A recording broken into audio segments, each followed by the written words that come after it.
Hello, everyone. Welcome back to day 4. Hope you guys are doing well today. So today, firstly, as you saw from that slide, firstly, what we'll be covering today is we'll be looking at a bit of review for what we did yesterday. And then extending off of the checkmate idea, we'll be looking at certain types of checkmates, which are queen checkmate, rook checkmate, as well as two bishops checkmate. And finally, we'll be looking at some opening things, sort of what our plan is behind, for the opening, as well as some principles or guidelines we should follow for the opening and some examples. So I'll present my screen and we'll firstly go through a couple of puzzles for checkmate, just to review what we did yesterday. Okay, so this is white to move. Go ahead. Make this slightly bigger.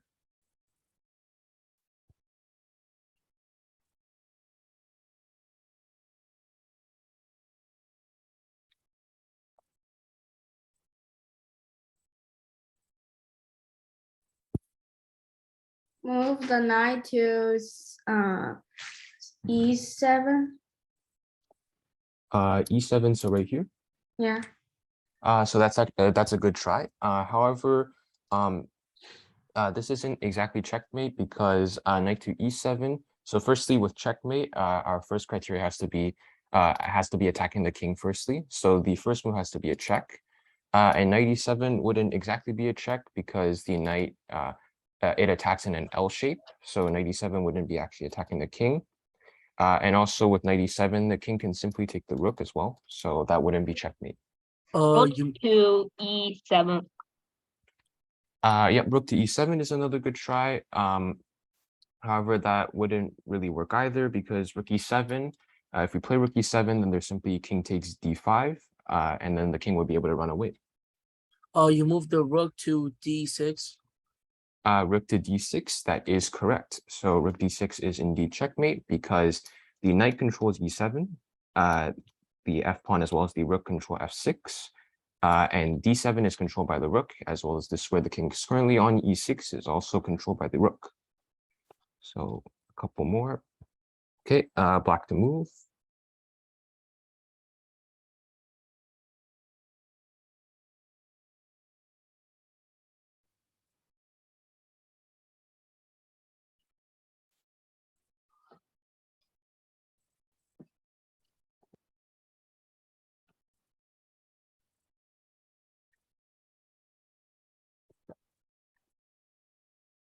Move the king to 6f, f6. So king to f6, well, that wouldn't actually be checkmate because well, king to f6 isn't a check, so that wouldn't be a checkmate. I would suggest in this position looking for the most forcing move, so not necessarily moving our king, thinking about what other possibilities we have.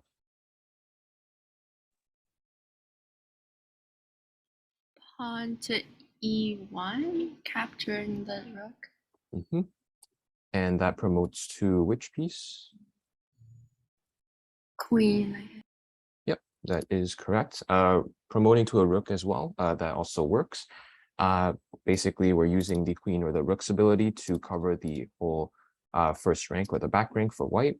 And the g3 pawn is covering the h2 square, so the king isn't able to run, and we can't block the check either. So this would be checkmate. Okay. Black to move.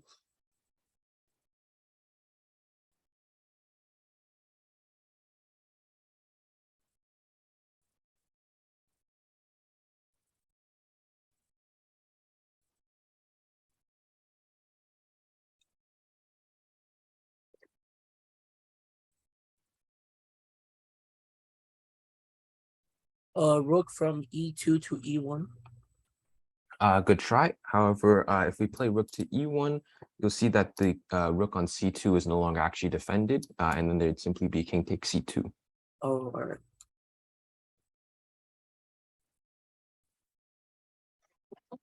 Rook 2 to go C1. c1. Yep, that is correct. Rook to c1 is indeed checkmate. So this is actually called a ladder mate. Basically, we have the two rooks here covering the second and first rank. So this rook, which is protected by the knight, can't be taken. B1, the square the king is currently on, and A1 are both covered. And then the whole second rank, so C2, B2, and A2 are also all covered. So this is indeed checkmate. We'll do two more, and then we'll move on. White to move.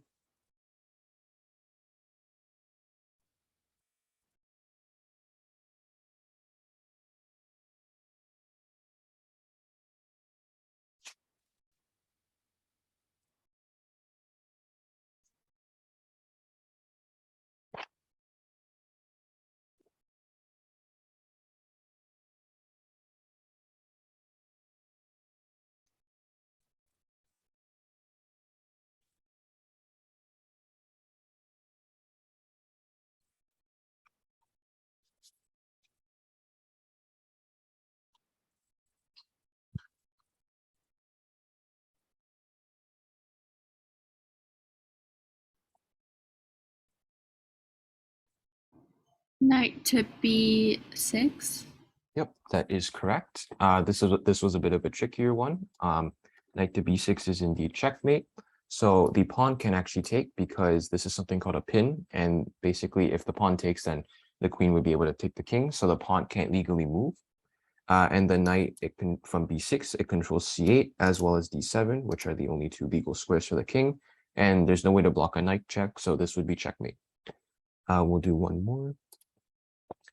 White to move.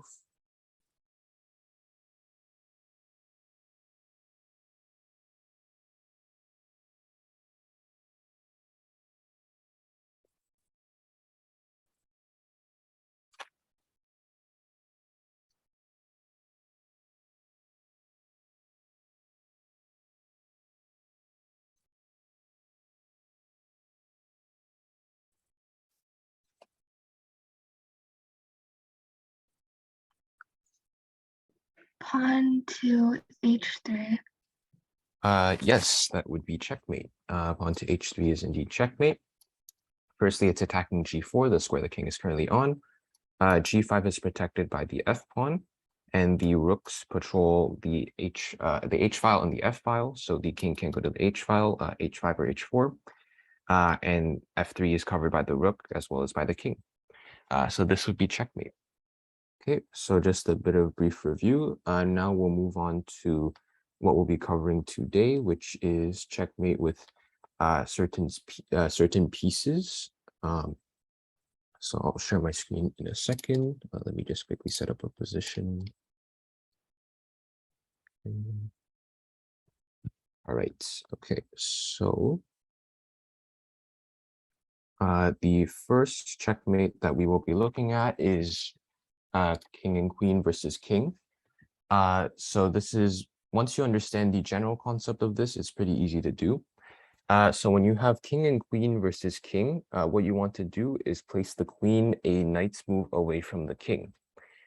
So can anyone tell me in this position what move would put the queen a knight's move away from the king?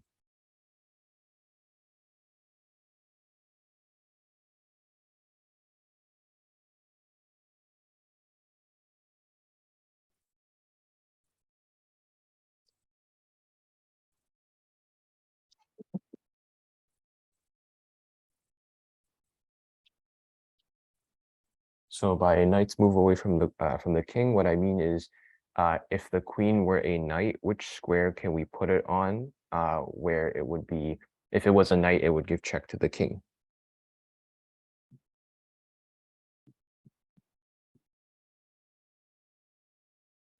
E7.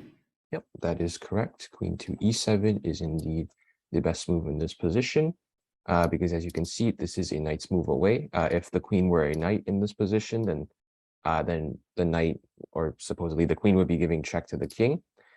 So this is the first step, and the reason why we want to put it a knight's move away is because we're able to kind of trap the king, basically. We're able to slowly herd the king into a corner, and for all of these checkmates, the first general principle that we want to follow is we want to push the king to one of these four, we'll call them back ranks, although the a file or the h file aren't necessarily back ranks. We consider them back ranks in these types of positions because when the king is on the very edge, it has less squares compared to when it's, say, in the middle. When it's in the middle, it has 9 squares to go to the king, whereas if it's on the edge like this, it would only have it would have a limited option amount of moves. So queen to e7 is indeed the correct first move. It cuts off the king, so the king has to move on the back rank, on the 8th rank. And queen to e7, it also covers d8, so the king only has technically these 3 squares to move to. So here, black moves king to b8. And again, we move knight's move away from the king. So queen to d7 would be correct. Again, it's a knight's move away. And now you notice that the king only has 2 squares it can go to. It still can't go to the still can't go to the 7th rank. And c8 is cut off by the queen because it's a knight's move away. And here, black's only legal move is king to a8. And here, this is the only tricky part about the queen checkmate, really, besides from understanding the knight's move away concept, which is that here we don't continue with queen to c7, because if we play queen to c7, this is actually, in fact, stalemate. So stalemate, I mentioned this yesterday, it's basically a draw. So stalemate is essentially when your opponent doesn't have any legal moves. So you see in this position that all of black's king's legal moves are all covered by the queen, one way or the other. So which is why we can't actually play queen to c7 when the king is in the corner, because then that would be stalemate and it'd be a draw. So instead, here we have to bring in our king. So we slowly move our king in. So the king, black's king only has these 2 squares, so it just shuffles back and forth. Slowly bring our king in. And then here, so now that the kings are basically separated by the queen in the middle, here after black's move, there are multiple ways to checkmate. The simplest is queen to b7, which would be checkmate. So this is checkmate, just to summarize, because king has nowhere to go. There's no pieces that black has, so it can't block, and the king cannot run away. All 3 of these squares are covered. So that is essentially how you do a queen checkmate. So just to go back again. So first thing you want to do is force the king slowly to the back rank by putting the king basically in a knight's move away, by putting the queen a knight's move away from your opponent's king, and then slowly force them into the corner. And then once you get to here, when the king only has 2 squares left, you don't play another knight's move again, because that would be stalemate. You slowly bring your king in. And then once your king is very near to your opponent's king, you can bring your queen over, and then that would be checkmate.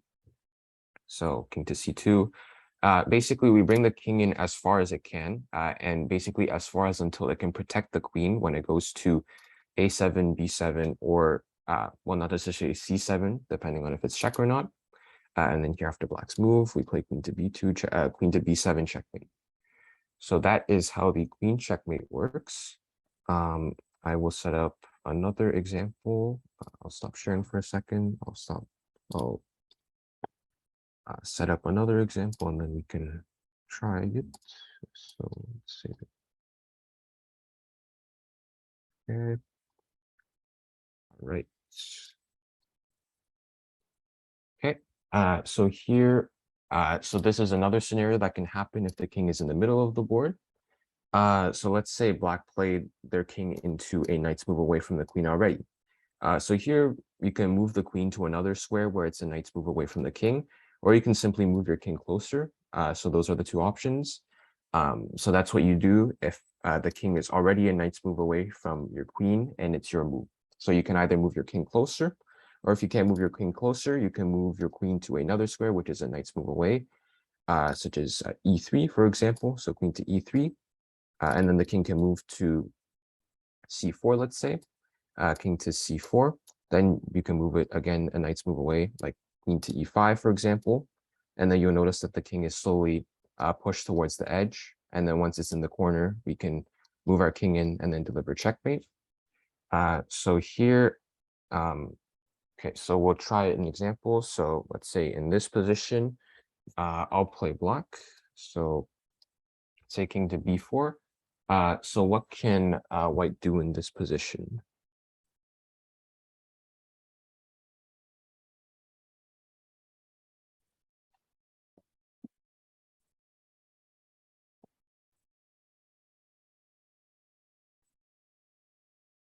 Going to the C3.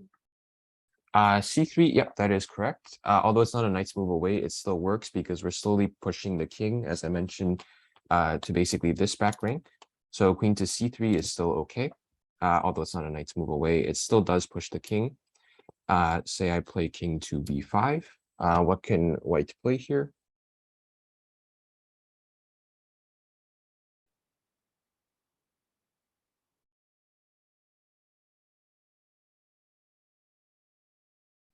Going to the C5. So queen to c5, I would simply just be giving the queen away because the king can simply take. Move the queen to d4. Yep, queen to d4 works. That is a knight's move away indeed. Say I play king to, we'll say king to c6, why not? Then here I'll continue. So we can obviously play queen to e5. And you see that the king is slowly running out of squares. We're slowly cutting it off in this little box. So it's slowly running out of moves. So here, let's say king to d7. What can white play here?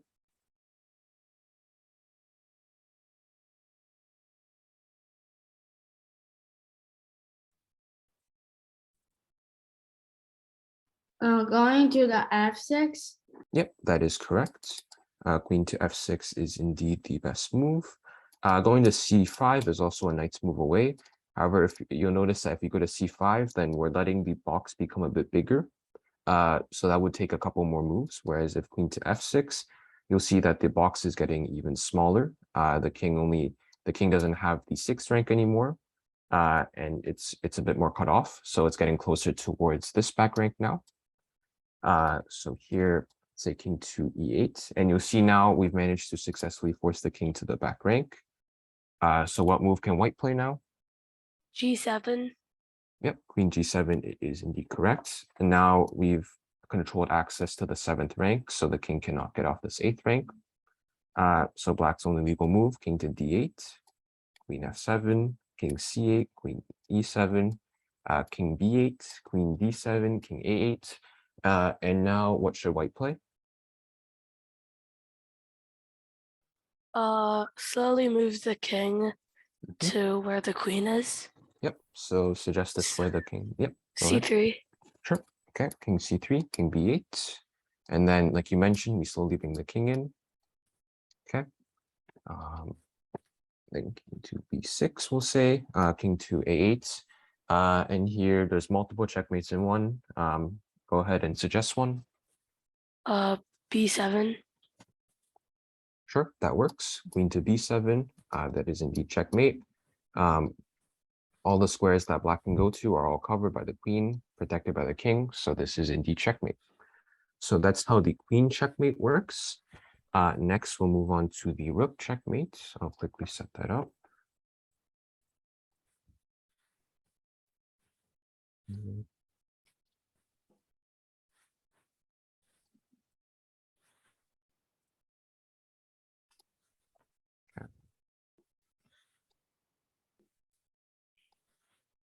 Okay, so this is the rook checkmate now. So this is a bit fast forwarded into the rook checkmate. So basically, similar to the queen checkmate, we want to force the king to one of the back ranks. That's the first step. So basically, in this ideal situation, we've already managed to force the king to the back rank with the rook. And what's very key in these checkmates with the rook, basically, whenever we're forcing the king back, we want to have this type of a situation where it's our move. So in this position, if it's our move, there's actually a checkmate in one here, which would be rook to h8, because this is something called opposition. Basically, the king is, black's king is more passive than white's because white's controlling basically all three of these 7th rank squares. So if it were white's move, we can simply deliver a check along the back rank, and that would be checkmate. So that is sort of what we hope for when we have a rook checkmate situation. After king to d6, however, it's black's move. So this is what, so black would move their king. We'll analyze both options. So there's king c8, king e8. We'll look at king to c8 first. So king c8, obviously we want to achieve a situation where the kings are like this and it's our move.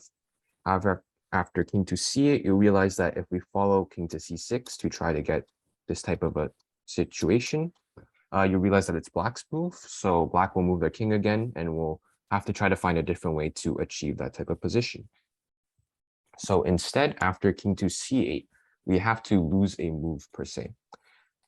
So losing a move, basically, we have to do a move that doesn't really affect the position anyway and kind of forces black to move again. So a move that could do that would be something like rook to g7. So rook g7, although it looks like it doesn't accomplish anything, it actually forces black to have to move again. And black doesn't have a good choice here. Obviously, king to d8, that runs into the situation I mentioned earlier, where the kings are opposite to each other, and then we can play rook to g8 then. So king to b8 is the only option that can prolong checkmate. So king to b8, and now we can chase the king. After king to c6, you'll see that this is sort of the situation we want when we're chasing the king, because when there's a file separating it, when our king chases our opponent's king, they can't escape to another file where we don't have the opposite king scenario. So after king to c6, you'll see that king to c8 is pretty much covered because there's rook to g8 again. So the opponent has to run to the corner again, king to a8. And now we follow king to b8. And now there's no more squares after the a file. So black has to go to king to b8. And then here we play rook to g8, which is indeed checkmate. So that's the variation if our opponent decides to go king to c8. Now let's look at king to e8. So if king to e8, here you'll notice that if we do play a move that loses a move pretty much, such as rook to g7 again, you'll notice that our opponent will be able to play king to f6, king to f8, sorry, and we won't be able to actually play king to e6 because our opponent would take the rook and it'd be a draw. So here, then we have to move the rook again, and then you'll see our opponent can come back to e8, and then we achieve a scenario where our kings are on adjacent files, which, as I mentioned, isn't good because we want a file in between to separate the kings so that when we chase the king won't be able to run back to the file that we came from. So in this type of a scenario, we have to see a little bit, and rook to g7 isn't actually the best waiting move. Instead, something like rook to a7 is actually better because when we swing the rook to the other side, we see that our opponent actually can come back to try to attack our rook, because if king to d8, then rook to a8 is simply checkmate with the kings facing each other.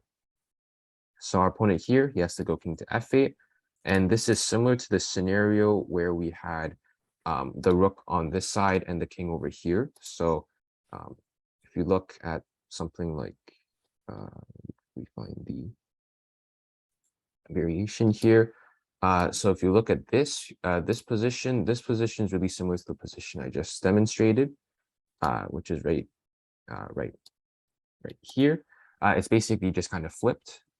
So rook to a7 is the correct waiting move, and then after king to f8, we have the situation where there's a file in between the kings, and then we can slowly chase the king. King to e6. If king to e8, then there's rook a8, checkmate.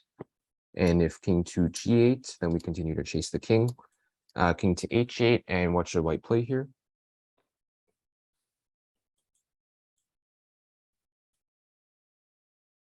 Chase the king. Yep, so what move do you suggest? Moving the king to g6. Yep, that's correct. King g6 is the correct move. Now the opponent only has one legal move, king to g8, and we have rook a8 checkmate.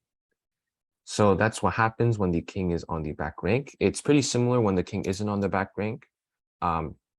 Such as if the king is in the center, we do the same process basically until we get the king to the back rank. Then we do what I just demonstrated, and it should be checkmate. So I'll demonstrate a position where the king is in the middle, and we can try that. It's pretty similar, so shouldn't be too difficult.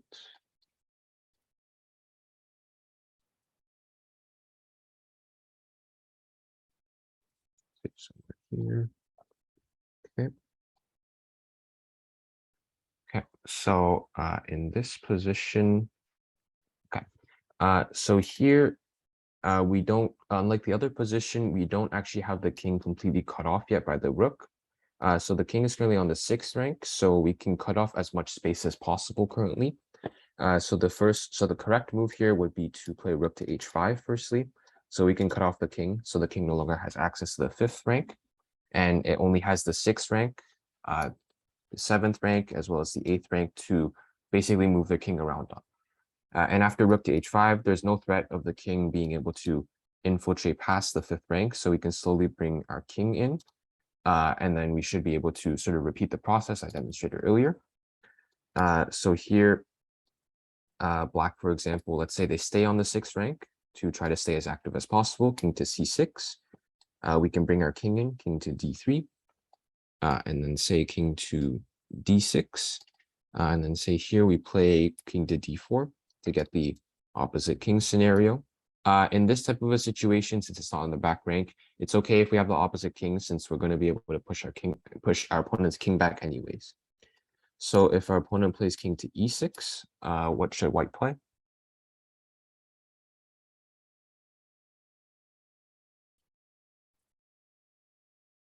Chase the king. Chasing the king, that's a good try. However, if we chase the king, such as let's say king to e4, we do have the opposite king scenario. However, it isn't white's move. So black would be able to say play king to d6, and then we don't have the scenario we want where the king is where there's a file in between our kings. Because this type of a scenario, if we chase back, for example, then black can simply run away again. So chasing the king isn't the best option. Do we have any other suggestions?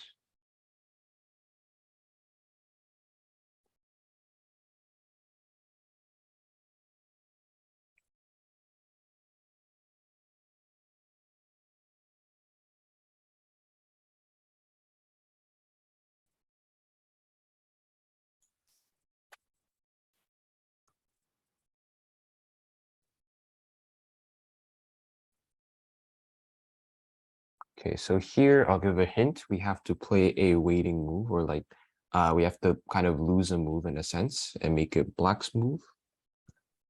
Move the rook to b5 or a5 or c5. Yep, that is correct. Rook to c5 isn't actually the best because if we play rook to c5, then there's actually king to d6, and now black is actually happy with this because we can't play rook to c6 because black would simply take. However, the idea with rook to a5 or rook to b5 is indeed correct. We'll go rook to a5 to avoid getting our rook attacked. And now it's black's move. If black plays king to d6, we play rook a6. If he goes the other way, we simply chase the king. So for the sake of simplicity and time, we'll play king to d6 first, rook a6, and then here you'll see that the king is actually cut off. It cannot come forwards. Our rook's controlling the 6th rank, so our king is opponent's king is forced to go back.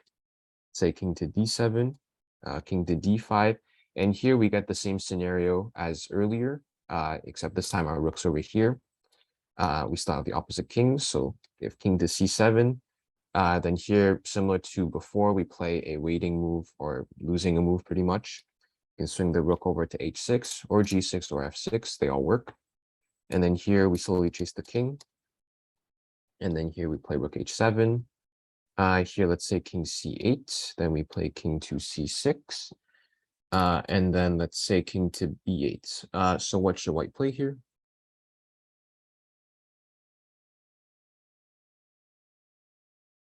Chasing the king.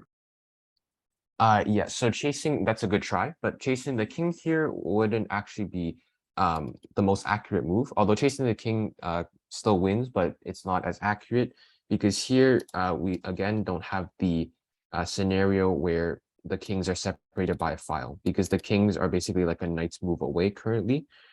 In that scenario, if we do chase the king, then the king can simply run out of the situation where we have the opposite kings. So we want it so that our opponent can't run away. So the hint is we have to play a move that kind of loses a move in order to, yeah, go ahead. You move the rook to g7. Sure, that works. Rook g7, that loses a move. So that now our opponent is forced to make a decision that, well, both aren't good, both lead to checkmate. So if king c8, then rook g8. If king a8, then we simply chase the king. Now we chase the king because the kings are now separated by a file, so that when we chase the king has to make a decision to give up a square, basically the square that's opposite our own king. So if king to b8, only move king to b8, and then rook to g8 would be checkmate. So that is the rook checkmate, and now we'll move on to the double bishop checkmate.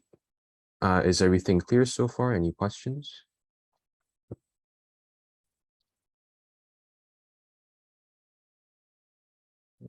If not, that's good. And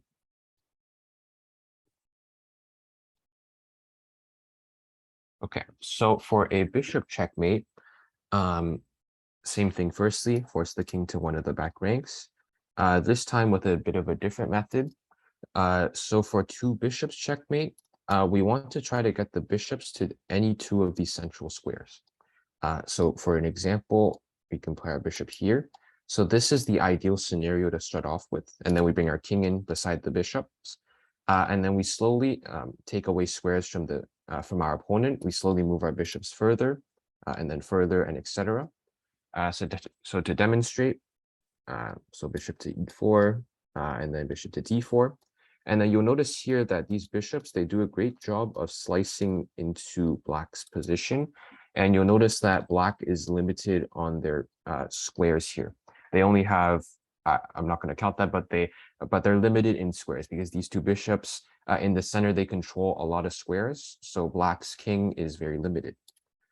So let's say black plays king to e6. Then here we slowly bring our king in, king to d6. Most likely your opponent's going to rotate back and forth between these two squares to stay as active as possible. Although any square, pretty much the same scenario, it just loses.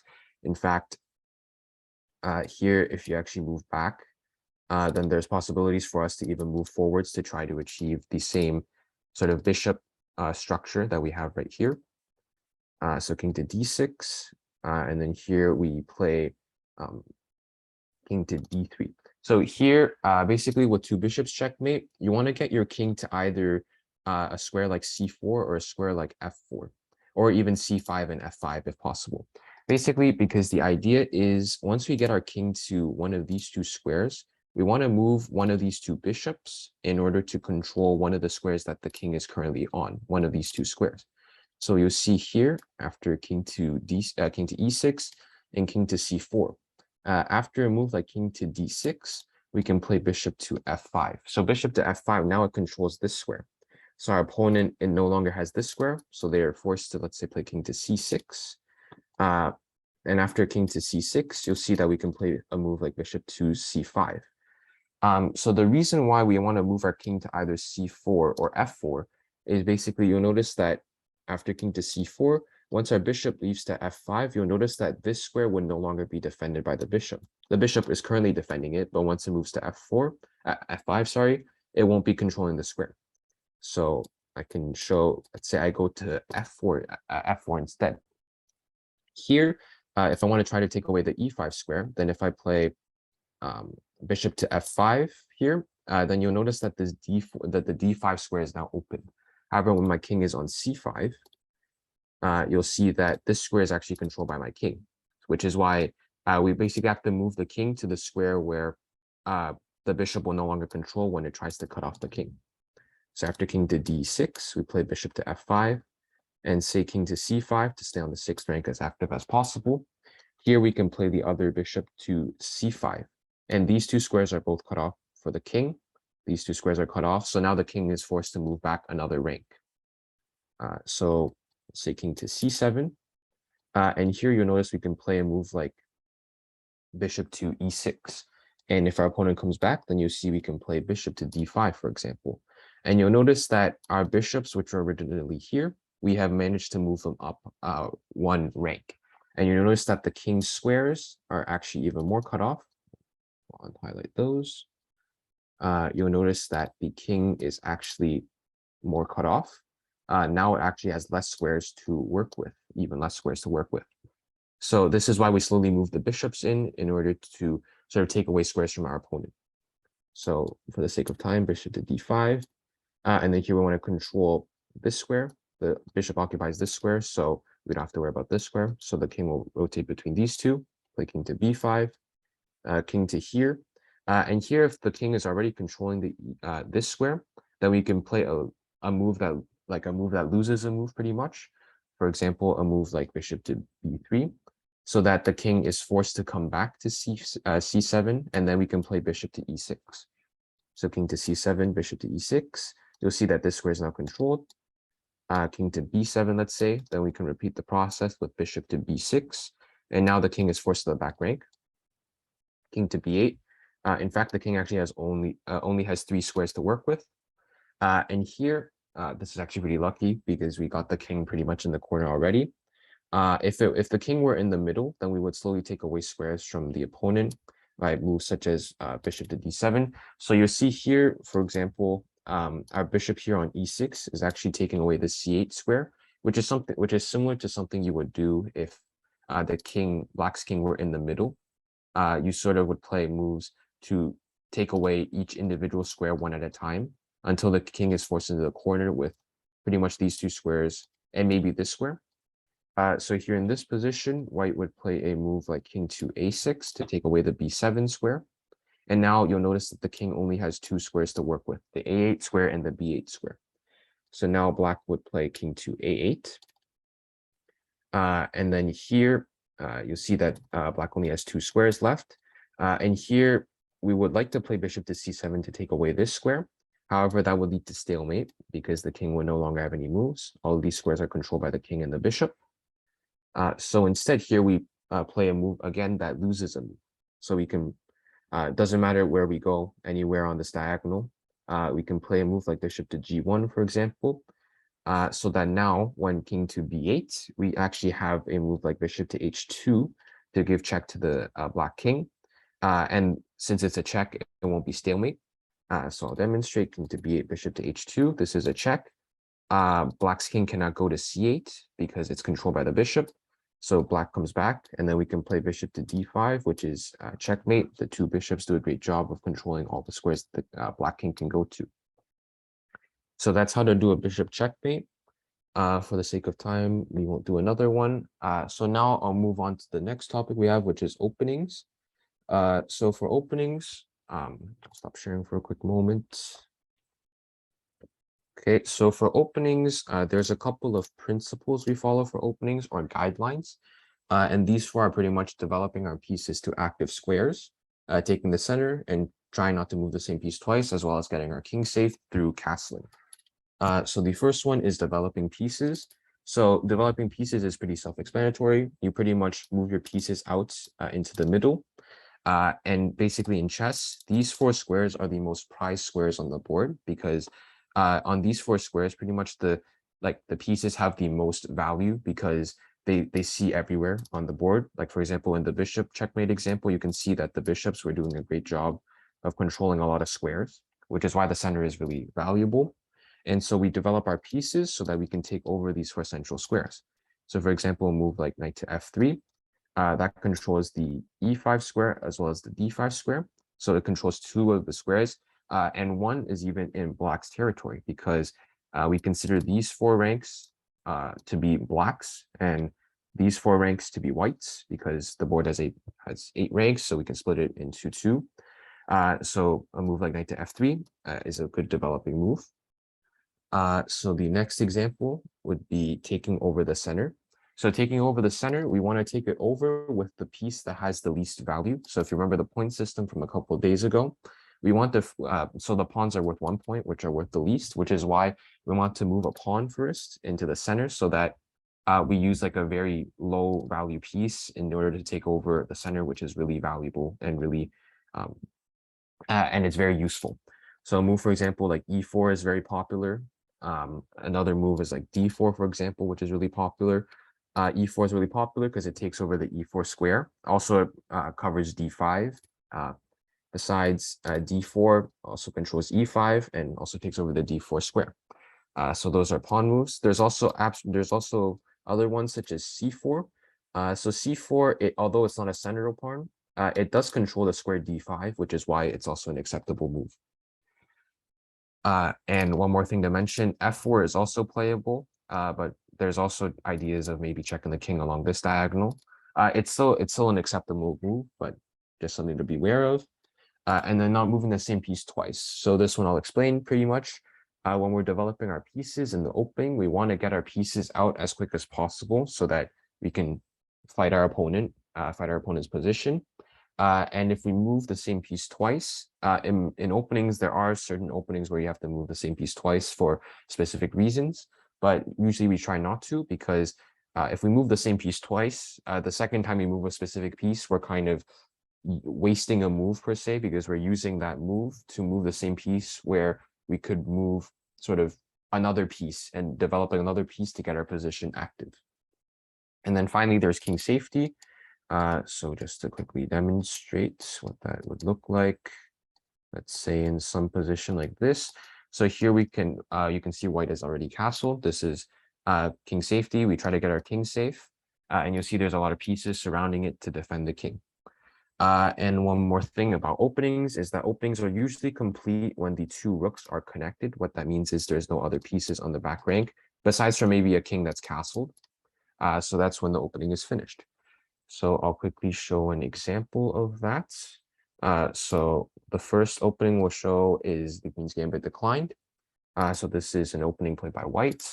So I myself also play this opening. So I'll go through a quick a bit of analysis to show. So d4, we use a pawn to take over the center, control this e5 square. Also, we have a pawn on d4, so we're taking over two of the central squares. d5, black responds in kind, takes over d5 and puts some pressure over e4. And c4, this is actually a bit of a complicated move, but basically in chess, in the opening, sometimes we give away pawns in order to capture them back later for quick development, and that's called a gambit. So here, if black decides to take this pawn, then you'll notice we can play a move like e4. Okay, there's a lot of lines here, but I'll explain. So e4, you'll see that when the pawn was on d5, it was controlling the e4 square. But once the pawn took, we play e4, and you'll see that we control all 4 of these squares in black's territory, 2 of them including the 2 center squares. Besides, we open up this bishop for our to capture this pawn, so we can get quicker development. And this pawn is no longer useful because it's no longer controlling the center, and all our pieces can get active really quickly. And we also have something called a space advantage because we control all the squares in black's territory, whereas black only controls d3 as well as c4 since the pawn's on that square. Knight to c. So black usually plays e6, for example. There's also c6, but we won't get into that. Knight to c3, putting some more pressure here and here. Knight f6, developing another piece.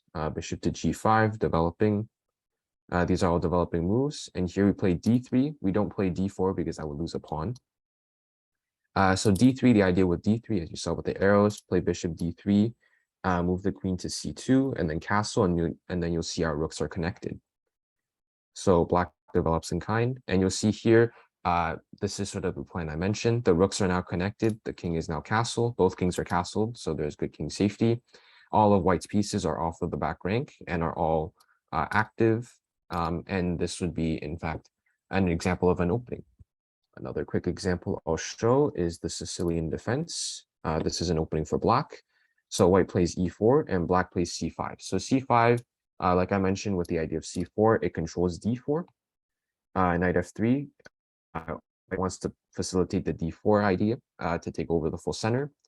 Black plays knight c6 to control the square. White plays d4 anyways and places this knight in the center.